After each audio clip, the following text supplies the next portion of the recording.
이 세상의 사람들은 세상의 사상과 가치와 기준과 원칙과 철학을 따라 살아가죠. 어떤 가치를 가지고 살아가느냐에 따라서 그 사람의 그 인생, 그 방향이 정해집니다. 이 세상에서는 물질이 최고야 라는 가치가 있어요. 세상은 성공과 실패의 기준도, 부유함과 가난의 기준도 물질이라고 말합니다. 물질은 눈에 보이는 것이고 손으로 만져지는 것이기에 사람은 물질에 의존하고 현혹되기가 쉽습니다. 또 이 세상은 권세가 있고 힘이 있어야 한다고 말합니다. 그래서 사람들은 권세가 있고 권력을 잡은 자에게 이렇게 줄을 서죠. 그래서 속된 말로 줄을 잘 서야 된다 라는 말까지 생겼습니다. 또 이 세상 사람들은 누구나 명예를 가지고 싶어 하죠. 어떤 훌륭한 일을 해서 이름을 남기고 싶어 합니다. 그래서 야구 선수나 이 골프 선수들은 최종 어디에 들어가기를 원합니까? 명예의 전당에 들어가기를 원하죠. 이 세상은 명예가 최고야 라고 말합니다. 그러나 성경을 보면 그 요한일서 2장 16절에 보면 이 세상에 있는 모든 것이 육신의 정욕과 안목의 정욕과 이 세상의 자랑이니 이것이 이 세상으로부터 온 것이지 아버지께로부터 온 것이 아니다라고 얘기를 합니다. 예수님을 나의 주님으로 영접한 순간에 우리의 마음 안에는 하나님을 믿는 그 믿음이 이렇게 자리를 잡기 시작을 하죠. 그래서 오늘 서신 성경에 보면 로마서 10장 9절 10절에 보면 내가 만일 내 입으로 예수를 주로 시인하며 또 하나님께서 그를 죽은 자 가운데 살리신 것을 믿으면 마음에 믿으면 구원을 얻으리라 말씀하십니다. 그런데 우리 인간의 마음은 육신의 정욕, 안목의 정욕, 이생의 자랑이라는 이 잘못된 가치관이 이미 내 마음 안에 자리를 잡고 있어요. 자리를 다 차지하고 있습니다. 그런데 예수님을 믿고 나서 예수님을 믿는 그 믿음을 통해서 하나님의 새로운 가치가 이렇게 생기고 그 믿음이 우리의 마음을 자리 잡고 하려니까 어떻게 해요? 기존에 가지고 있던 가치와 예수님이 우리에게 주시는 가치가 어떻게 돼요? 충돌을 하죠. 그러니까 어떻게 말하면 누가 세냐 하면서 자리 다툼이 일어난다라는 거죠.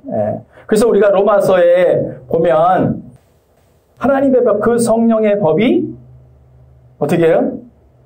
죄와 사망의 법과 같이 싸운다는 거죠. 충돌한다는 거예요.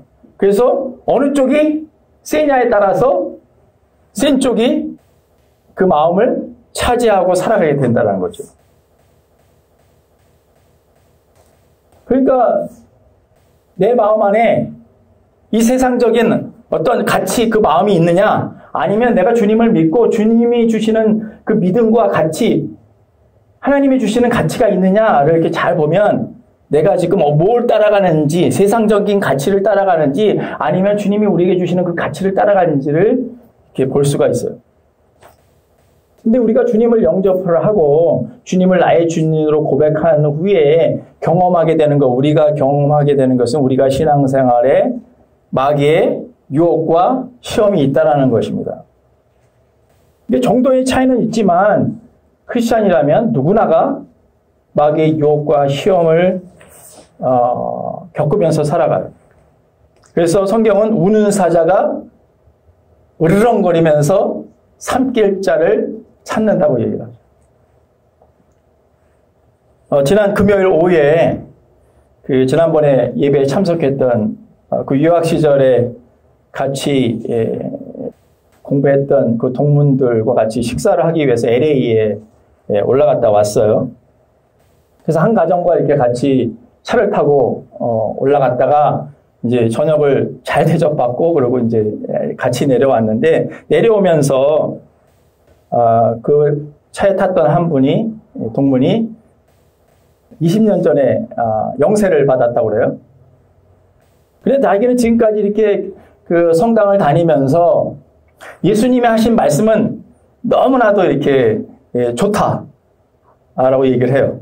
그런데 삼위일체 하나님에 대해서는 좀 그렇습니다. 그런 얘기를 하더라고요. 그러니까 삼위일체 하나님에 대해서는 좀 의심이 생기고 믿기가 어렵다는 얘기죠.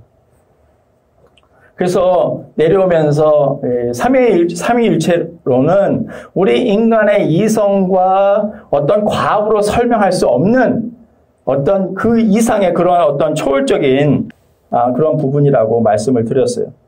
예수님을 영접하고 나서 내 안에 믿음이 생기고 그러므로 인해서 내 안에 성령님을 통해서 우리에게 깨닫게 해주시고 알게 해주시는 것이지 우리 인간의 어떤 이성이나 어떤 과학으로 설명할 수 없는 어떤 초월적인 부분이 있다라는 것이죠. 그래서 성경에 이렇게 보면 초월적인 그런 일들이 많이 언급되어 있지 않느냐. 성육식 사건도 그렇고 뭐 동령녀 마리아에서 잉태된 그런 사건도 그렇고 뭐 예수님께서 공성회를 시작하면서 물을 포도주로 만든 사건도 있고 뭐 무리를 걸으신 사건도 있고 뭐 수없이 많은 그러한 것들이 우리가 생각하고 있는 우리가 알고 있는 이성과 어떤 과학으로는 설명할 수 없는 초월적인 그런 사건들이 아니냐. 저의 경우도 제가 체험 신앙을 얻고 성경을 처음 읽고 났을 때 굉장히 많은 의심이 들었다. 근데 그런 의심들이 언제 없어지냐 하면 내 안에 예수님을 영접하고 나서 정말 그 내 안에 계신 그 성령님께서 우리를 깨닫게 해주셨을 때, 나에게 깨닫게 해주셨을 때, 정말 하나님께서 역사하신 것이고 그 모든 그 이적을 행하신 것이다라는 것을 믿기 시작하고 알기 시작했다. 그런 이야기를 나누면서 내려왔습니다. 여러분은 어떻습니까? 여러분은 예수님이 행하셨던 일들, 성경에 있는 그런 일들이 다 믿어지십니까? 아멘? 네. 과거에 초창기 여러분의 신앙에 처음 믿기 시작했을 때, 그때에도 의심이 들지 않으셨습니까? 저는 몇 년 동안 의심이 많이 들었어요. 믿겨지지가 않았어요. 정말 그런 일이 일어난 걸까? 그런 이적이 실제적으로 일어날 수 있는 거야? 뭐 이런 의심들이 성경을 읽으면서 많이 일어나는데 그때마다 성령 하나님께서 저에게 깨닫게 해주시는 거예요. 근데 나중에 가니까 어떻게 해요? 다 믿어지더라는 거예요. 의심이 생기지 않더라는 거예요. 근데 오늘날 그리스도인들에게 있는 문제는 우리가 신앙생활을 하면서도 마귀의 유혹과 시험이 우리의 삶에 늘 있는 것인데도 불구하고 우리는 신앙생활을 하면서도 그 마귀가 주는 시험과 유혹을 알지 못하고 살아간다는 거예요. 그냥 무방비 상태로 살아간다는 거예요. 그런 것을 보면 참 안타까울 때가 참 많습니다. 오늘 누가복음 4장의 말씀은 예수님께서 세례를 받으시고 광야를 나가셔서 그 마귀의 유혹과 시험을 이기는 그 장면을 이야기하고 있어요.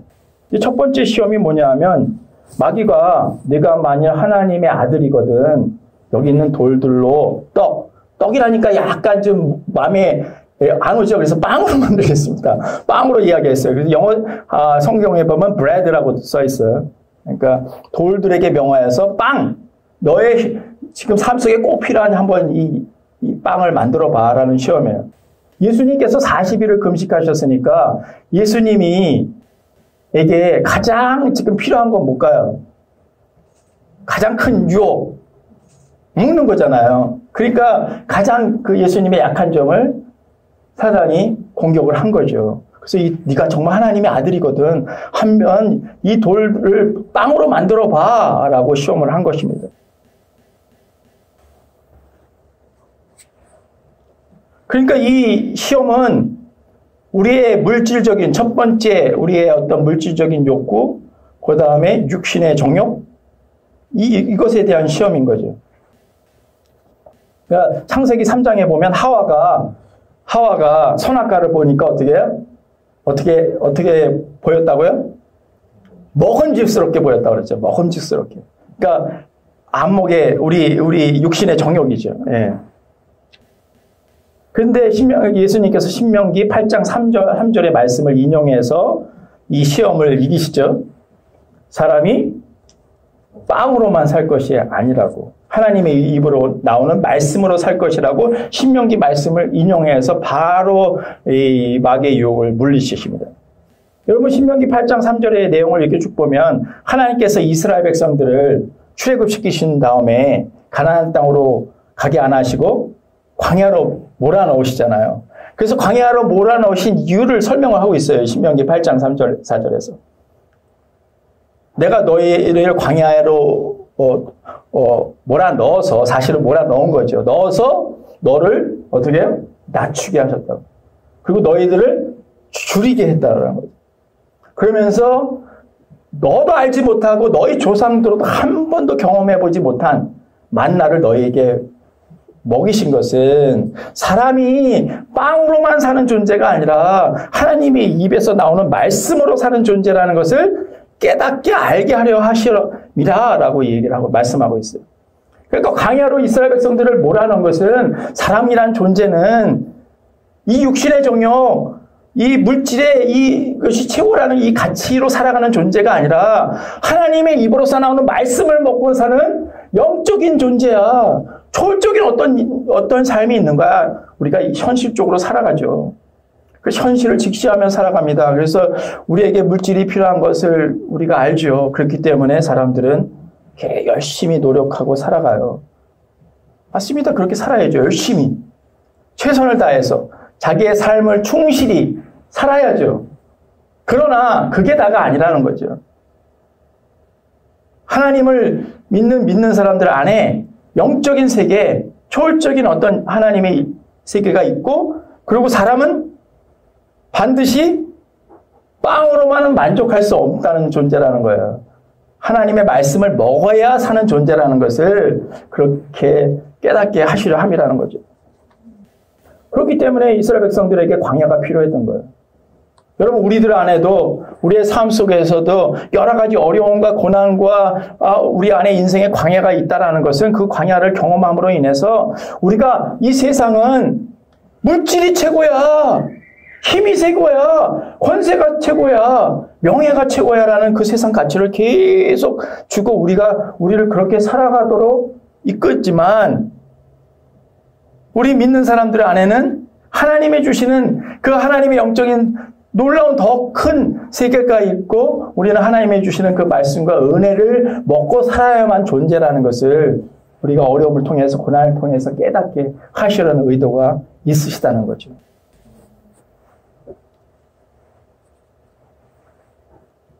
사랑하는 여러분, 우리는 빵으로만 만족하며 살 수 없어요. 여러분 깨닫게 되지 않습니까?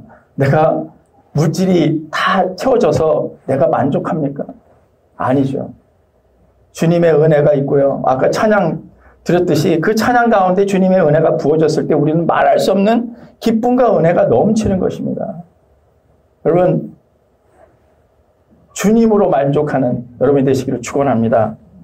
우리가 마귀를 이길 수 있는 것은 하나님의 말씀, 예수님이 그냥 간단 명료하게 쫙 말씀으로 사람이 빵으로만 살 수 없는 존재야. 하나님 입에서 나오는 말씀으로 사는 존재야. 딱 한마디 쫙 하니까 그냥 마귀가 딱 물러가지 않습니까?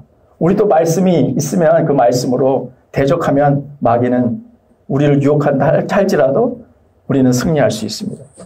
두 번째는 4절, 5절, 6절에 보면 마귀가 예수님을 이끌고 산에 올라가서 순식간에 이 세상의 모든 영광과 부귀를 다 이렇게 보여줘요. 그러면서 내게 만약 절하면 내가 이 모든 것을 너에게 다 주겠다라고 유혹을 합니다. 보여줬다 그러죠. 이거는 우리가 눈에 보이는 이 보이는 세계, 보이는 것에 대한 시험이에요. 그러니까 어떤 시험이냐면 안목의 정욕이죠. 이거 창세기 3장에 보면 하와가 선악과를 보고 먹음직스럽기도 하고 보암직도 했다. 이 보암직도 하는 눈으로 보잖아요. 우리도요, 이렇게 친구들 만나고 오랜만에 만난 사람들 뭐 가정에 간다든지 가면 잘 살아. 어마어마하게 잘 살아. 좋은 집에, 좋은 차에 잘 살아. 그럼 어떻게 해요? 가서 실제 보니까 딱 돌아오면은, 야, 부럽다. 이런 마음이 들잖아요, 솔직히. 그쵸? 그리고 근데 오랜만에 만났어요. 뭐, 우리 동문들도 만났는데, 한 가정은 교수고, 한 가정은 뭐, 좋은 회사의 유명한 회사의 디렉터예요. 근데 내가 약간 좀, 그에 못해. 그럼 어떻게 해요? 성공했네. 부럽다. 이런 마음이 들지 않겠습니까? 여러분들도 그런 마음이 들지 않겠어요? 나보다 정말 성공한 사람, 권력을 가진 사람, 이런 사람들을 만나고 딱 돌아왔다. 그러면, 뭔가, 부럽다. 이런 마음이 안 들겠냐는 거죠. 이것에 대한 시험이 되는 거예요. 우리 삶 속에 그런 시험이 계속해서 우리를 유혹한다는 사실입니다. 그러니까 이 세상은 뭐예요? 보이는 것, 이게 최고야. 힘이 최고야. 권력이 최고야. 라고 계속 우리에게 주장한다는 거예요. 근데 우리가 그것을 뭐로 이길 수 있어요? 오늘 예수님께서 뭐라고 이기셨냐면 동일하게 신명기의 말씀을 26장 10절의 말씀을 인용하시죠. 주 너의 하나님께 경배하고 다만 그를 섬기라. 그 말씀 한마디로 또 이기십니다. 여러분 세 번째 시험은 뭐예요?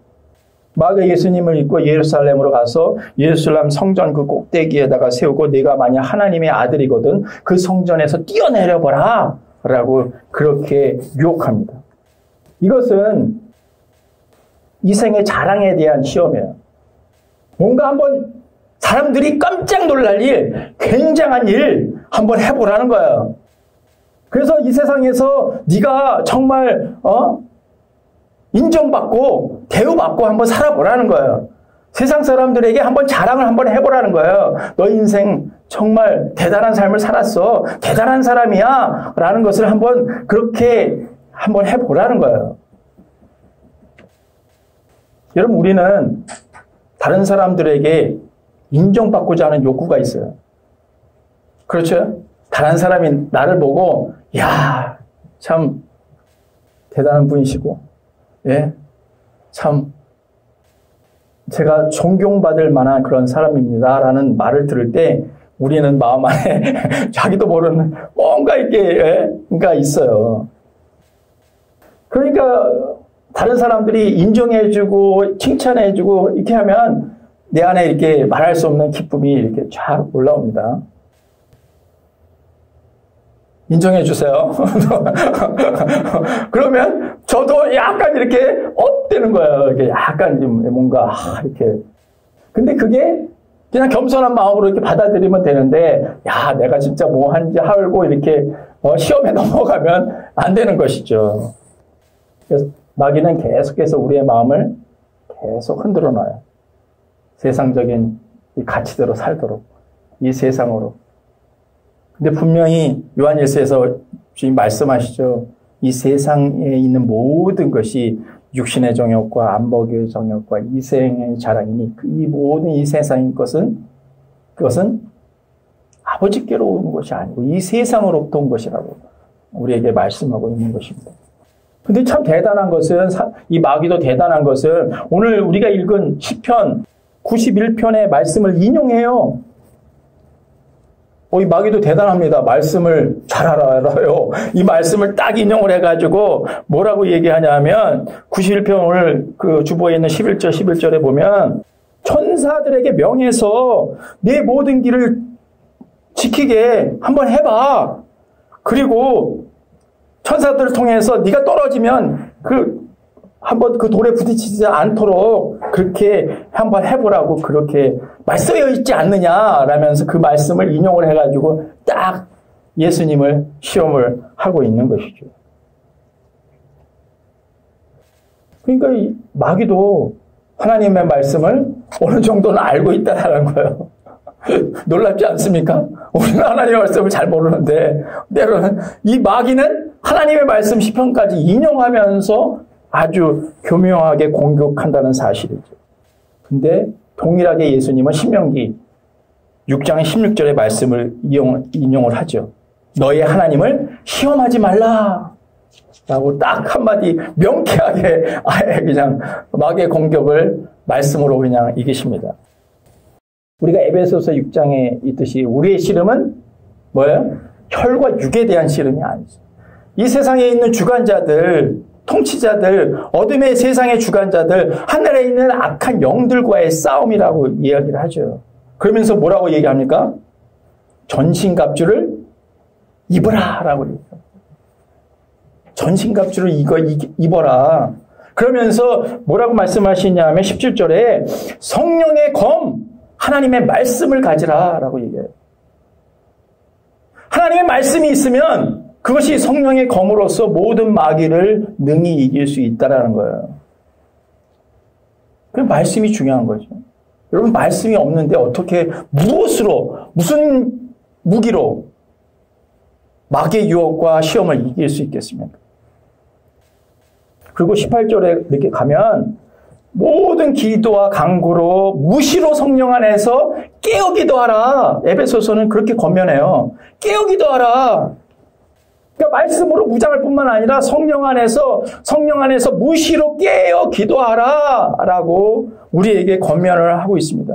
그 말씀은 뭐냐면 성령의 충만을 받으라는 얘기죠. 늘 무시로 그냥 성령으로 안에서 기도함으로 인해서 성령의 충만함을 받아야만 사단의 시험과 그 유혹을 이길 수 있다는 거예요. 예수님도 4장 1절에서 성령이 충만하여 시험을 받으신 거잖아요. 받으시고 이기셨잖아요. 그런데 우리가 크리스찬으로서 말씀 충만, 성령 충만이 중요하다는 거 모르는 사람이 있습니까? 여기에 계신 분들 중에 정말 말씀이 굉장히 중요하고 성령으로 충만받는 것이 중요하다는 거 모르는 분이 계시냐고요. 그러면 저를 포함해서 우리 모두는 말씀 충만으로 성령 충만하십니까? 할렐루야. 할렐루야. 아멘. 아멘.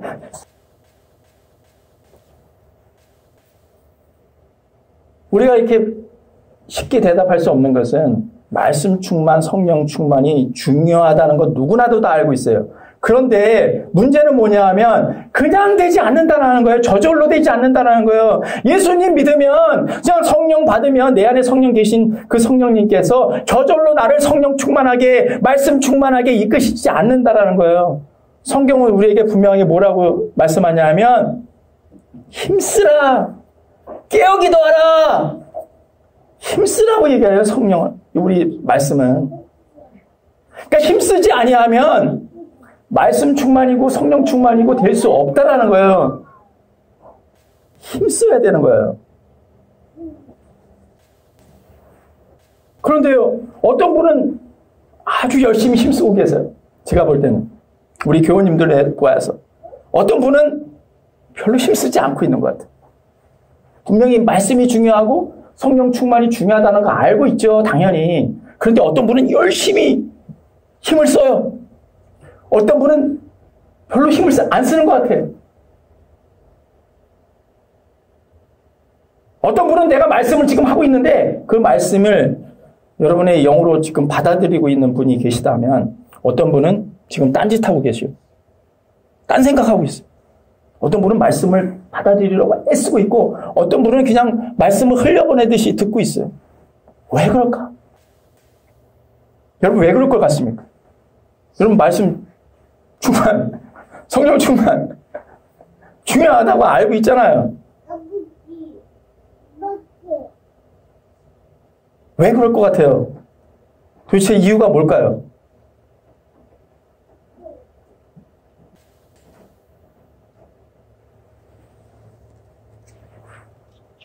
저는 많이 이 문제를 생각을 해봤는데 결국은 복음의 문제라고 생각합니다.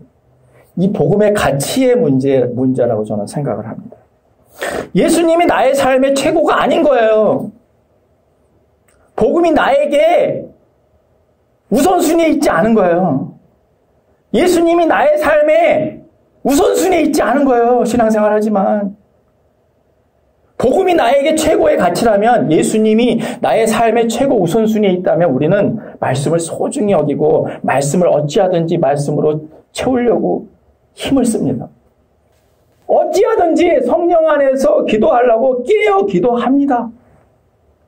복음이 나의 삶의 가장 우선순위라면, 예수님이 나의 삶의 가장 중요한 분이라고 고백한다면 우리는 그렇게 힘쓰는 자로 살 수 있어요. 여러분, 마태복음 13장에 보면 제가 좋아하는 성경 구절, 천국은 마치 밭에 감추어진 보물과 같다. 그래서 어떤 사람이 그 보물을 발견하고 나서 집에 돌아가서 자기의 모든 그 재산을 다 팔아가지고 그 밭을 사서 그 보물을 취한다고 얘기하고 있지 않습니까? 그러니까 복음의 가치를 발견한 사람들은, 예수님이 나의 삶에 가장 우선순위에 있는 사람은 어찌하든지 대가를 지불하더라도 주님을 가장 소중한 분으로 여기며 그분을 위해서라면 나를 위해 살지 않고 주님을 위해서 살겠다라는 그 마음이 내 마음 안에 이렇게 올라온다라는 거죠. 그러니까 복음이, 예수님이 나의 삶의 가장 우선순위니까 어떻게 해요? 그분이 말씀하신 말씀을 소중히 하고 그 말씀으로 충만하려고 어찌하든지 힘쓰는 거죠. 성령이 내 안에서 임하도록, 성령으로 충만하도록 힘쓰는 거죠.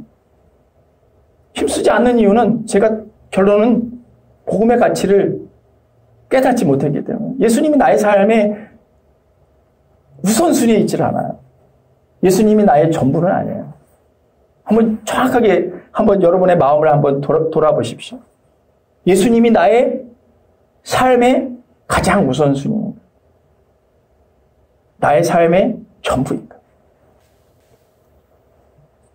여러분, 지금은 그런 추가 없지만 제가 한번 얘기한 것 같아요. 근데 추로 인해서 이렇게 무게를 타는 저울추가 있잖아요. 저희 어렸을 때 시장에 가면 다 그거를 달았어요.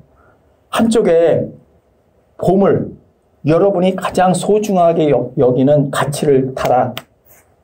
그리고 한쪽에는 복음을 담아요. 복음의 가치를. 그러면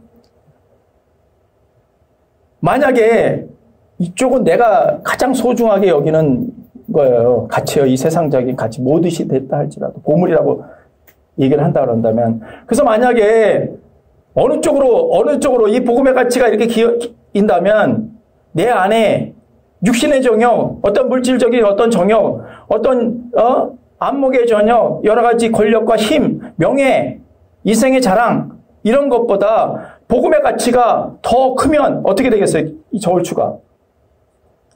이쪽으로 기울겠죠. 이쪽이 크니까.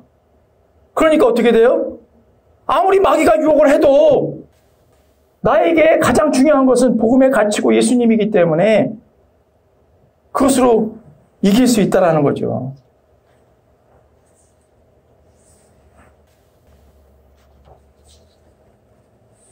그러니까 육신의 정욕도 그렇고 안목의 정욕도 그렇고 이생의 정욕도 복음의 가치가 정말 내 삶의 우선순위에 있다 그런다면 우리는 모든 사단과 그 마귀의 유혹이 우리를 공격해 온다 할지라도 그 복음으로 우리는, 예수님으로 인해서 우리는 능히 이길 수 있다는 거예요. 그런 자들은 말씀을 소중히 여기고 말씀을 내 마음 안에 새기고 말씀의 그 능력이 어떠한지를 알아서 그 말씀으로 충만하도록 힘쓰는 자라는 거예요. 여러분, 어떤 자가 힘쓰는 자입니까? 말씀 훈련을 받는 자들이죠. 날마다 말씀을 묵상하는 자들이죠. 말씀을 어찌하든지 내 마음에 사기려고 암송하고 학가다하고 그러는 자들이죠. 그런 자가 능히 이 세상의 모든 유혹과 시험을 이길 수 있다는 거예요. 여러분, 우리는 신앙생활을 하면서 만약 나에게 사단의 마귀의 유혹과 시험이 날마다 없다. 그러면 여러분 지금 심각한 상태입니다. 심각한 상태를 몰라요.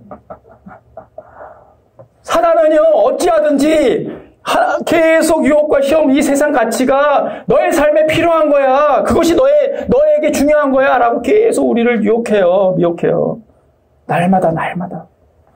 그런데 끊임없이 우리가 믿음으로 나가면 정도의 차이는 있겠죠. 나중에 가면 그 시험을 받지 않는 수준까지 가겠죠. 그렇지만 성직자인 저도 매일매일 수없이 사단의 유혹과 공격 가운데 있다는 사실을 제가 너무나도 잘 알기 때문에 때로 그것을 그냥 허락할 때가 있어요. 그리고 돌이켜서 기도할 때 보면 너무나도 안타까운 저의 모습을 보게 될 때가 있습니다.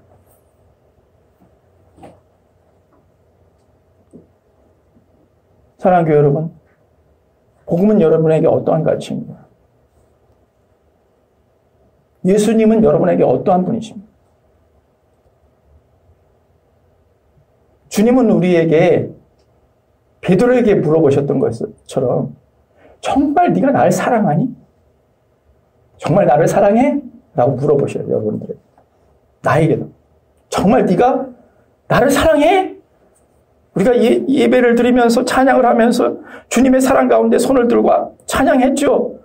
그런데 중요한 부분은 예수님을 나의 삶에 가장 가치 있는 분으로 우선순위에 두지 않고 살아간다는 거예요. 그런 유혹들과 시험이 우리의 삶에 너무나도 많다라는 거예요. 그런데 우리가 무엇으로 이기느냐? 예수님이 나의 삶에 가장 우선순위에 있어야 돼요. 그래야 말씀으로 이길 수 있고 성령의 충만함으로 이길 수 있는 거예요. 저는 그런 결론에 도달해요. 내가 무엇으로 시험을 이길까? 유혹을 이길까? 내가 어떻게 하나님의 사람으로 참된 크리스찬으로 살아갈까? 가장 중요한 것은 이 복음이 예수님이 나의 삶에 가장 우선순위에 있어야 돼요. 예수님이면 답니다. 전부입니다. 예수님이면 충분합니다라는 고백이 내게 없는 한 우리는 말씀 충만, 성령 충만으로 갈 수 없다는 거예요. 일시적으로는 그럴 수 있을지 모르지만. 여러분 기억하십시오. 주님 사랑하십니까? 주님이 물어보시는 거예요. 마리아야, 네가 나를 사랑하니?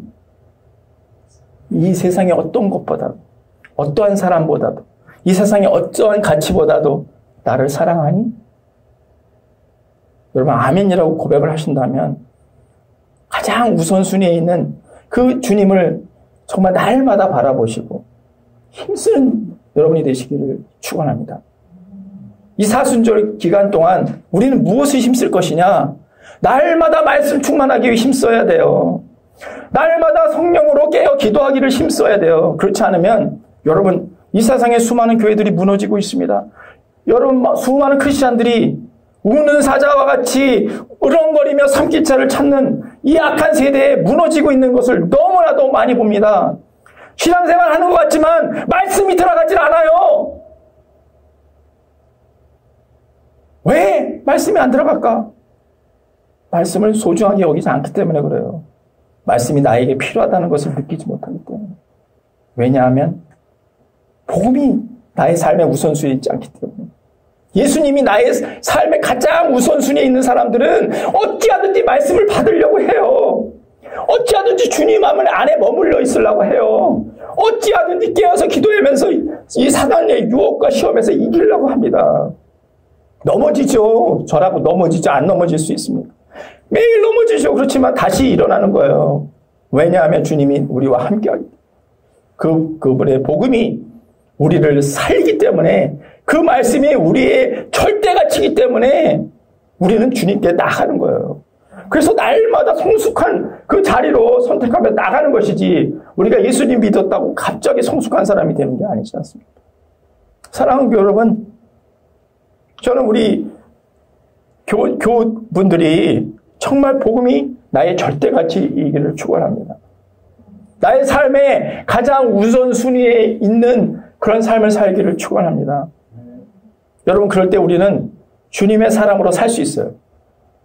주님과 함께함으로 인해서 주님이 원하시고 행하시기를 원하시는 그 삶을 살 수 있는 것입니다. 기도하겠습니다.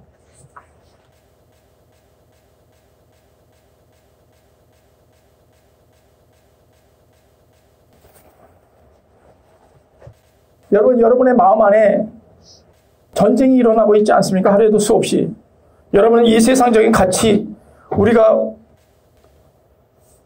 받는 시험, 유혹들, 이 안목의 정욕들, 육체의 정욕들,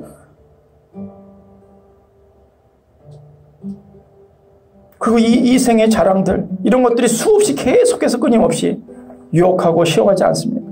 내 마음이 안식하지 못하고 풍랑처럼 요동치고 있는 내 마음을 보지 않습니까?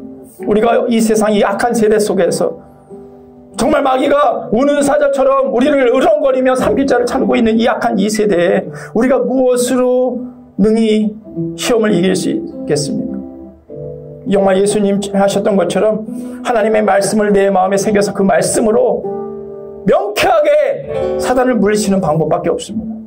성령 충만해서 날마다 깨어서 성령 안에서 무시로 기도하면서 성령 충만하기를 힘쓰지 않는 한 우리는 언제든지 무너질 수 있습니다.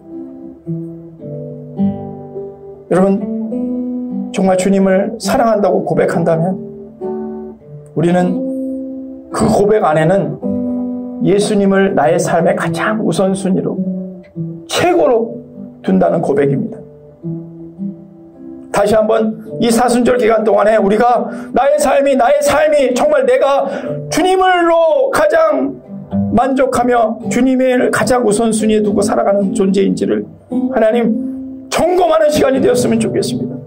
정말 나에게 말씀이 필요한 것인지, 정말 나에게 성령 충만하지 아니하면 내가 하루도 살 수 없는 존재라는 것을 고백하며 살 수밖에 없는 존재란지 하나님 깨닫게 하여 주시고 힘쓰는 자가 되게 하여 주십시오.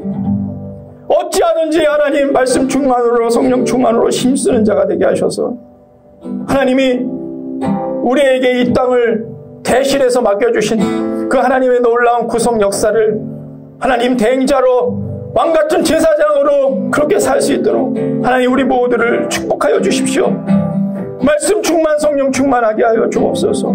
이 시간 기도하겠습니다. 하나님 아버지,